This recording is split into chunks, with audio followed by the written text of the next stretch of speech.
Hello everyone, welcome back to my channel study with Radha. Guys, आज की इस video में हम डिस्कस करने वाले हैं माइनर इलेक्टिव के compulsory paper HIS 106 Deendayal Upadhyay के इंट्रोडक्शन और उससे रिलेटेड 75 मोस्ट इम्पॉर्टेंट MCQs को। तो सबसे पहले मैं आप लोग को बता दूं कि अगर आप BA, BSc, BCom first semester के स्टूडेंट हैं तो आपका जो माइनर सब्जेक्ट है इसका एग्ज़ाम आपके लिए कंपलसरी है। और अगर आप दीनदयाल उपाध्याय गोरखपुर यूनिवर्सिटी या इससे एफिलेटेड अन्य कॉलेज से हैं तो उन सभी स्टूडेंट, चाहे वो BA, BSc, BCom first semester में जो भी हैं, उन्हें माइनर सब्जेक्ट का एग्ज़ाम देना उनके लिए अनिवार्य है। ओके, तो सबसे पहले हम पंडित दीनदयाल उपाध्याय के जीवन के बारे में थोड़ा सा पढ़ेंगे, उसके बाद हम क्वेश्चंस पे आएंगे। ओके, पंडित दीनदयाल उपाध्याय का जन्म 25 सितंबर 1916 को मथुरा जिले के नगला चंद्रभान गांव में हुआ था। उनके पिता का नाम भगवती प्रसाद उपाध्याय था, जो नगला चंद्रभान के निवासी थे। उनकी माता का नाम राम प्यारी था, जो धार्मिक प्रवृत्ति की महिला थी। पिता रेलवे में जैसे जलेसर रोड स्टेशन के सहायक स्टेशन मास्टर थे और रेल की नौकरी होने के कारण उनके पिता का अधिक समय बाहर में ही बीतता था। कभी कभी छुट्टियों पर वो घर आते थे। 2 वर्ष बाद दीनदयाल के भाई ने जन्म लिया, जिनका नाम शिवदयाल रखा गया। पिता भगवती प्रसाद ने बच्चों को ननिहाल भेज दिया। उस समय उपाध्याय जी नाना चुन्नीलाल शुक्ला धनाक्या के स्टेशन मास्टर थे और नाना का परिवार बहुत बड़ा था। दीनदयाल अपने ममेरे भाइयों के साथ बड़े हुए। नाना का गांव आगरा जिले के फतेहपुर सिकरी के पास गुड़मड़ई था। दीनदयाल अभी 3 वर्ष के थे तभी उनके पिता का देहांत हो गया और पति की मृत्यु से माँ राम प्यारी को अपना जीवन अंधकार में लगने लगा और वे अत्यधिक बीमार रहने लगी। उन्हें क्षय रोग लग गया और 8 अगस्त 1924 को उनका भी देहांत हो गया। उस समय दीनदयाल जो थे वो 7 वर्ष के थे और 1926 में नाना चुन्नीलाल भी नहीं रहे। 1931 में पालन करने वाली मामी का भी निधन हो गया और 18 नवंबर 1934 को उनके छोटे भाई शिवदयाल ने भी उपाध्याय जी का साथ हमेशा के लिए छोड़ दिया। उसके बाद 1935 में स्नेहमयी नानी का भी स्वर्गवास हो गया। तो इस तरह 19 वर्ष की अवस्था में ही उपाध्याय जी ने मृत्यु के दर्शन के गहन साक्षात्कार कर लिए। 8वीं की परीक्षा उत्तीर्ण करने के बाद उपाध्याय जी ने कल्याण हाई स्कूल सीकर राजस्थान में 10वीं की परीक्षा में बोर्ड में प्रथम स्थान प्राप्त किया। 1937 में पिलानी से इंटरमीडिएट की परीक्षा में पुनः बोर्ड में प्रथम स्थान प्राप्त किया। उसके बाद 1939 में कानपुर के सनातन धर्म कॉलेज में BA की परीक्षा प्रथम श्रेणी में उत्तीर्ण की और उसके बाद MA करने के लिए वो सेंट जॉन्स कॉलेज आगरा में प्रवेश लिया और पूर्वार्ध में प्रथम श्रेणी में उत्तीर्ण भी हुए। लेकिन बीमार बहन रामा देवी की सुस्तता में लगे रहने के कारण उत्तरार्ध न कर सके और बहन की मृत्यु ने उन्हें झकझोर कर रख दिया। मामा जी के बहुत आग्रह पर उन्होंने प्रशासनिक परीक्षा दी और वह उत्तीर्ण भी हो गए, किंतु अंग्रेजी सरकार की वजह से वह नौकरी नहीं किए और 1941 में प्रयाग में BT की परीक्षा उत्तीर्ण की। BA और BT करने के बाद भी उन्होंने नौकरी नहीं की। 1937 में जब वो कानपुर में BA कर रहे थे, अपने सहपाठी बालूजी महासब्दे की प्रेरणा से राष्ट्रीय स्वयंसेवक संघ के संपर्क में आए। संघ के संस्थापक डॉक्टर हेडगेवार का सानिध्य कानपुर में ही मिला और उपाध्याय जी ने पढ़ाई पूरी होने के बाद संघ का 2 वर्षों का प्रशिक्षण पूर्ण किया और संघ में जीवन प्रति प्रचारक हो गए। आजीवन संघ के प्रचारक रहे। संघ के माध्यम से उपाध्याय जी ने राजनीति में आए और 21 अक्टूबर 1951 को डॉक्टर श्यामा प्रसाद मुखर्जी की अध्यक्षता में भारतीय जनसंघ की स्थापना हुई, गुरुजी गोलवलकर जी की समय में, और उनकी प्रेरणा भी इसमें निहित थी। 1952 में इनका प्रथम अधिवेशन कानपुर में हुआ और उपाध्याय जी इस दल के महामंत्री बने। इस अधिवेशन में पारित 15 प्रस्तावों में से 7 उपाध्याय जी ने प्रस्तुत किए। डॉक्टर मुखर्जी ने इनकी कार्यकुशलता और क्षमता से प्रभावित होकर कहा, यदि मुझे 2 दयाल मिल जाए तो मैं भारतीय राजनीति का नक्शा बदल दूं।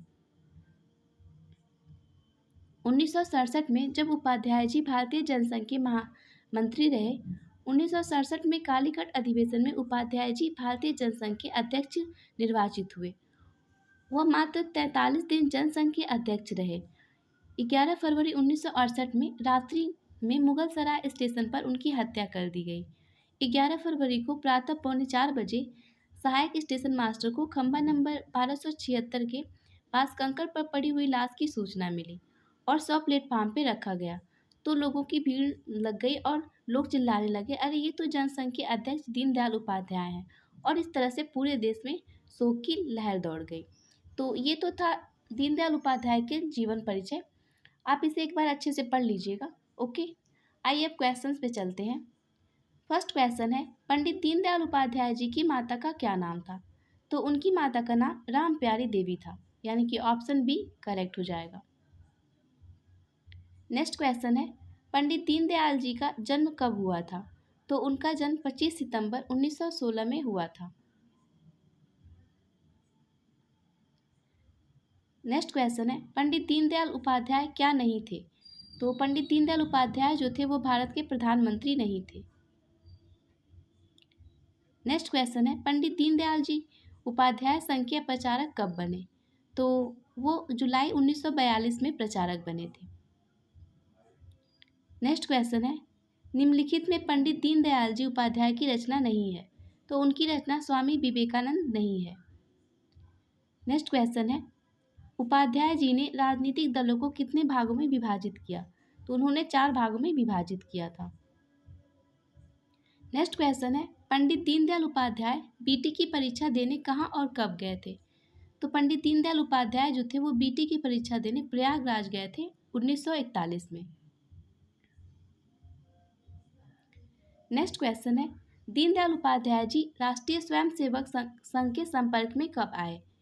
तो जो पंडित दीनदयाल जी थे वो स्वयंसेवक संघ के संपर्क में 1937 में आए थे, यानी कि ऑप्शन ए यहाँ पे करेक्ट हो जाएगा। नेक्स्ट क्वेश्चन है, पंडित दीनदयाल उपाध्याय जी के पिता कौन थे? तो उनके पिता भगवती प्रसाद थे, यानी कि ऑप्शन सी यहाँ पे करेक्ट हो जाएगा। नेक्स्ट क्वेश्चन है, भारतीय जनसंघ में प्रथम राष्ट्रीय अध्यक्ष कौन थे? तो भारतीय जनसंघ के प्रथम राष्ट्रीय अध्यक्ष जो थे वो डॉक्टर श्यामा प्रसाद मुखर्जी थे, यानी कि ऑप्शन ए यहाँ पे करेक्ट हो जाएगा। नेक्स्ट क्वेश्चन है, मानव की स्वाभाविक प्रवृत्ति क्या है? तो मानव की स्वाभाविक प्रवृत्ति होती है जीवित रहने की इच्छा।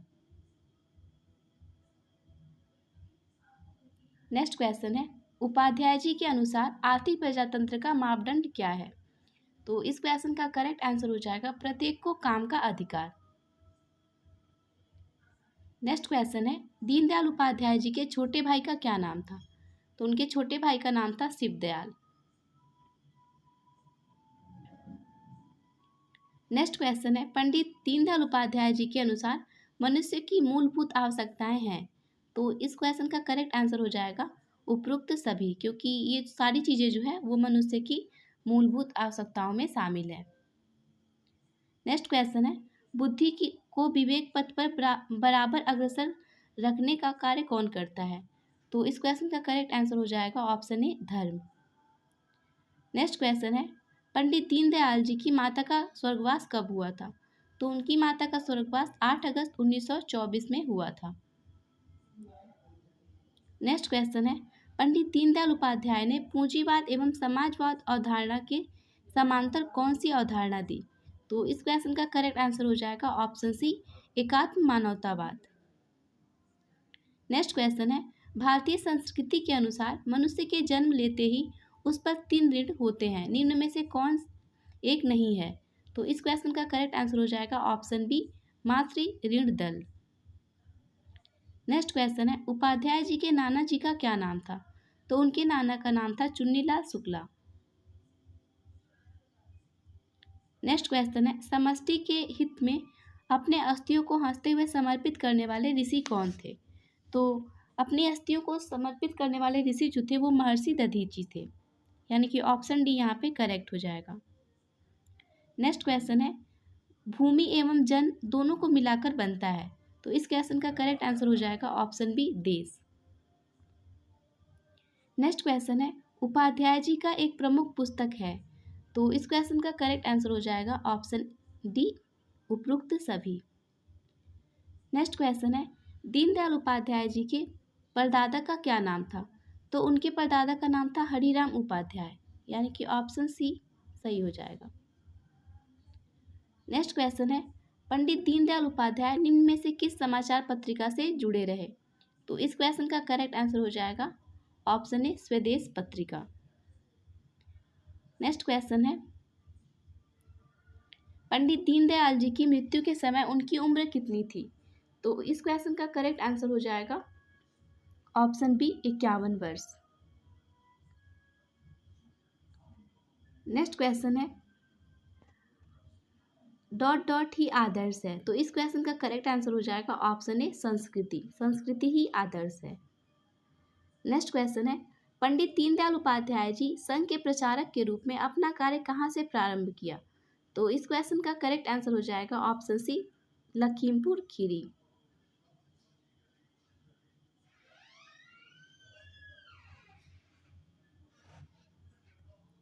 नेक्स्ट क्वेश्चन है, पंडित दीनदयाल उपाध्याय के दादाजी का क्या नाम था? तो उनके दादाजी का नाम था option B Ram Prasad ji Upadhyay. Next question है, उपाध्याय जी को भारतीय जनसंघ के प्रथम अधिवेशन कानपुर में कब महामंत्री पद पर नियुक्त किया गया था? तो इस क्वेश्चन का करेक्ट आंसर हो जाएगा ऑप्शन डी 1952 में। नेक्स्ट क्वेश्चन है, पंडित दीनदयाल उपाध्याय जी के बचपन का अधिकांश समय कहाँ व्यतीत हुआ? तो इस क्वेश्चन का करेक्ट आंसर हो जाएगा ऑप्शन डी धनाक्या में। नेक्स्ट क्वेश्चन है, धर्म को कौन सा पुरुषार्थ माना गया है? तो इस क्वेश्चन का करेक्ट आंसर हो जाएगा ऑप्शन डी उपरोक्त सभी।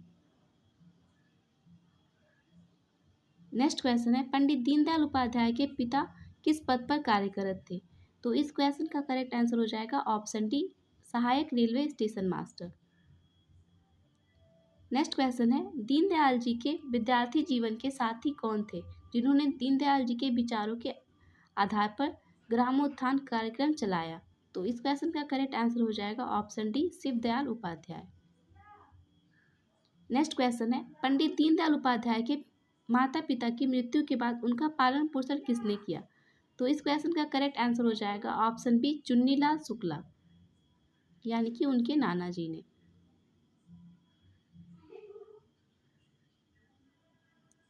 नेक्स्ट क्वेश्चन है, उपाध्याय जी की सुरक्षा नीति का ध्येय वाक्य क्या था?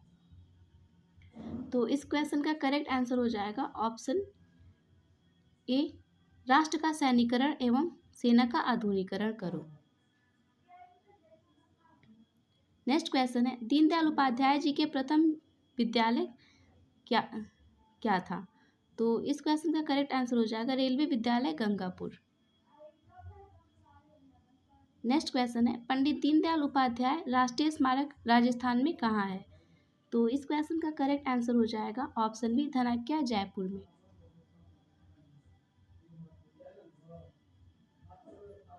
नेक्स्ट क्वेश्चन है, पंडित दीनदयाल उपाध्याय के अनुसार निम्न में से कौन शिक्षा का माध्यम नहीं है?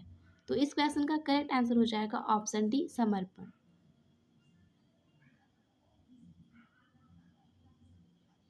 नेक्स्ट क्वेश्चन है, पंडित दीनदयाल उपाध्याय जी का निधन कब हुआ था? तो पंडित दीनदयाल का निधन जो है वो 11 फरवरी 1968 में हुआ था। नेक्स्ट क्वेश्चन है, जनसंघ के एकात्म मानवतावाद को अपनी मार्गदर्शक विचारधारा के रूप में कब अपनाया गया?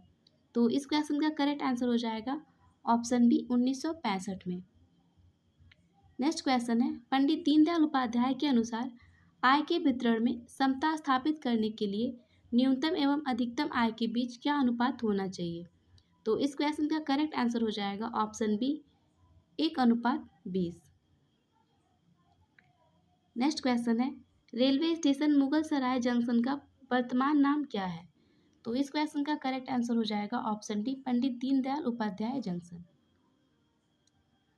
नेक्स्ट क्वेश्चन है, दीनदयाल उपाध्याय ने अपने इस स्नातक बीए की शिक्षा कहाँ से प्राप्त की? तो इस क्वेश्चन का करेक्ट आंसर हो जाएगा ऑप्शन ए स्नातन धर्म कॉलेज कानपुर में। नेक्स्ट क्वेश्चन है, पंडित दीनदयाल उपाध्याय को भारतीय संघ के राष्ट्रीय अध्यक्ष के रूप में कब निर्वाचित किया गया? तो इस क्वेश्चन का करेक्ट आंसर हो जाएगा ऑप्शन ए 19 दिसंबर 1967 में। नेक्स्ट क्वेश्चन है, देश ने बेकारी की समस्या के लिए पंडित दीनदयाल उपाध्याय जी किसको दोषी मानते हैं? तो इस क्वेश्चन का करेक्ट आंसर हो जाएगा ऑप्शन बी, शिक्षा व्यवस्था को। नेक्स्ट क्वेश्चन है, पंडित दीनदयाल उपाध्याय पर डाक टिकट कब जारी हुआ? तो इस क्वेश्चन का करेक्ट आंसर हो जाएगा ऑप्शन बी, 1972 में।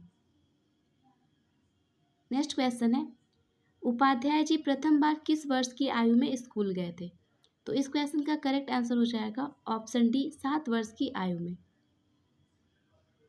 नेक्स्ट क्वेश्चन है, पंडित दीनदयाल उपाध्याय जी ने इंटरमीडिएट की परीक्षा कहाँ से उत्तीर्ण की थी? तो इस क्वेश्चन का करेक्ट आंसर हो जाएगा Birla college, Pilani. Next question है, पंडित दीनदयाल जी द्वारा लिखी गई प्रथम पुस्तक है? तो इस क्वेश्चन का करेक्ट आंसर हो जाएगा ऑप्शन बी, सम्राट चंद्रगुप्त।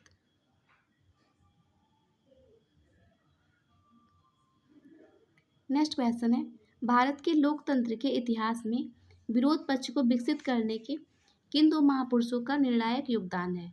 तो इस क्वेश्चन का करेक्ट आंसर हो जाएगा ऑप्शन सी, पंडित दीनदयाल उपाध्याय और डॉक्टर राम मनोहर लोहिया, ये दोनों ही हैं, तो इसलिए इसका करेक्ट आंसर हो जाएगा ऑप्शन सी, ए और बी दोनों। नेक्स्ट क्वेश्चन है, पंडित दीनदयाल जी के जनसंघ मंत्री बनने पर 1953 में भारतीय जनसंघ द्वारा चलाए गए कश्मीर आंदोलन का प्रमुख नारा क्या था? तो इस क्वेश्चन का करेक्ट आंसर हो जाएगा ऑप्शन डी, उपरोक्त सभी।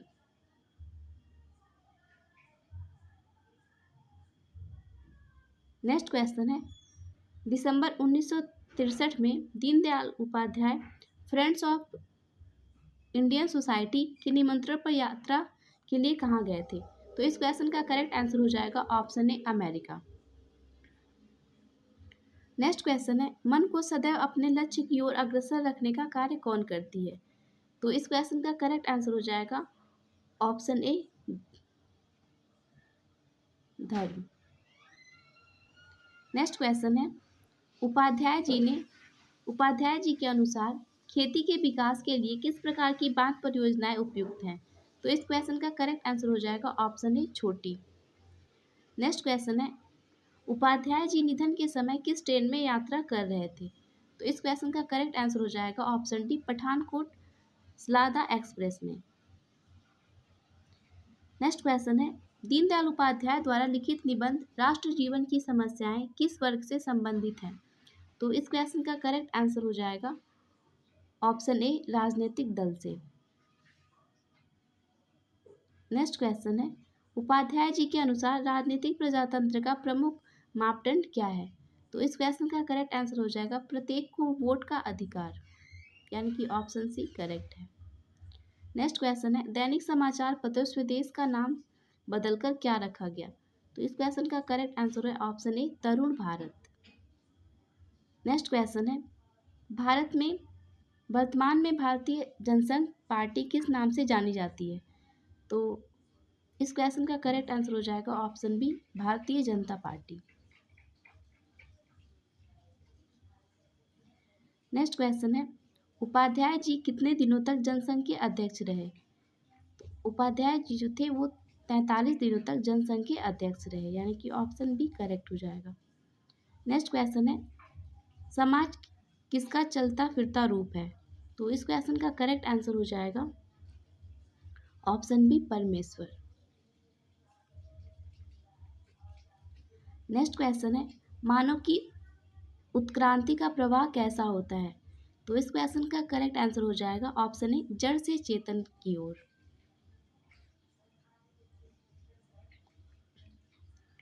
नेक्स्ट क्वेश्चन है, उपाध्याय जी कौन सी पत्र पत्रिका का शुभारंभ किया? तो इस क्वेश्चन का करेक्ट आंसर हो जाएगा ऑप्शन डी, ये सभी। नेक्स्ट क्वेश्चन है, जगत की संपूर्णता की दृष्टि से उपाध्याय जी ने किस तत्व का उल्लेख नहीं किया है? तो इस क्वेश्चन का करेक्ट आंसर हो जाएगा ऑप्शन सी, दृष्टि। नेक्स्ट क्वेश्चन है, निम्न में किस बंदरगाह का नाम बदलकर दीनदयाल उपाध्याय बंदरगाह रख दिया गया? तो इस क्वेश्चन का करेक्ट आंसर हो जाएगा ऑप्शन बी, कांदला बंदरगाह का। नेक्स्ट क्वेश्चन है, पंडित दीनदयाल उपाध्याय ने हाई स्कूल की परीक्षा कहाँ से उत्तीर्ण की? तो इस क्वेश्चन का करेक्ट आंसर हो जाएगा option C, Shri Kalyan high school Sikar. Next question है, उपाध्याय जी जनसंघ के महामंत्री कितने वर्षों तक रहे? तो वो 15 वर्षों तक रहे थे, यानी कि ऑप्शन ए करेक्ट हो जाएगा। नेक्स्ट क्वेश्चन है, उपाध्याय जी एमए किस विषय के साथ प्रवेश लिया था? तो इस क्वेश्चन का करेक्ट आंसर हो जाएगा ऑप्शन बी, अंग्रेजी साहित्य। नेक्स्ट क्वेश्चन है, उपाध्याय जी ने प्रकाशन का कार्य कब प्रारंभ किया? तो इस क्वेश्चन का करेक्ट आंसर हो जाएगा ऑप्शन सी, 1945 में। नेक्स्ट क्वेश्चन है, भारतीय संस्कृति में धर्म के 10 प्रमुख लक्षण हैं, निम्न में से कौन सा नहीं है? तो इस क्वेश्चन का करेक्ट आंसर होगा ऑप्शन डी, क्रोध करना। नेक्स्ट क्वेश्चन है, उपाध्याय जी निम्न में से किन 7 बातों को उद्योग नीति के लिए आवश्यक बताते हैं? तो इस क्वेश्चन का करेक्ट आंसर हो जाएगा option A, Shri Visvesvaraya. Okay. Next question है, सन 1934 में पंडित दीनदयाल उपाध्याय जी को स्वर्ण पदक किस उपाधि के लिए मिला था? तो इस क्वेश्चन का करेक्ट आंसर हो जाएगा 10वीं में प्रथम आने पर। नेक्स्ट क्वेश्चन है, पंडित दीनदयाल उपाध्याय जी को हाई स्कूल की परीक्षा उत्तीर्ण करने पर 250 रुपये का नगद इनाम और आगे बढ़ने के लिए 10 रुपये प्रतिमाह छात्रवृत्ति किसने प्रदान की? तो इस क्वेश्चन का करेक्ट आंसर हो जाएगा ऑप्शन डी, महाराजा कल्याण सिंह ने। नेक्स्ट क्वेश्चन है, पंडित दीनदयाल उपाध्याय एमए के लिए किस कॉलेज में प्रवेश लिया था? तो इस क्वेश्चन का करेक्ट आंसर हो जाएगा option B, saint John's college Agra. तो ये तो था आज का हमारा लास्ट क्वेश्चन। आई होप आप लोग को ये वीडियो पसंद आई हो। मिलते हैं नेक्स्ट वीडियो में। Thank you, have a good day.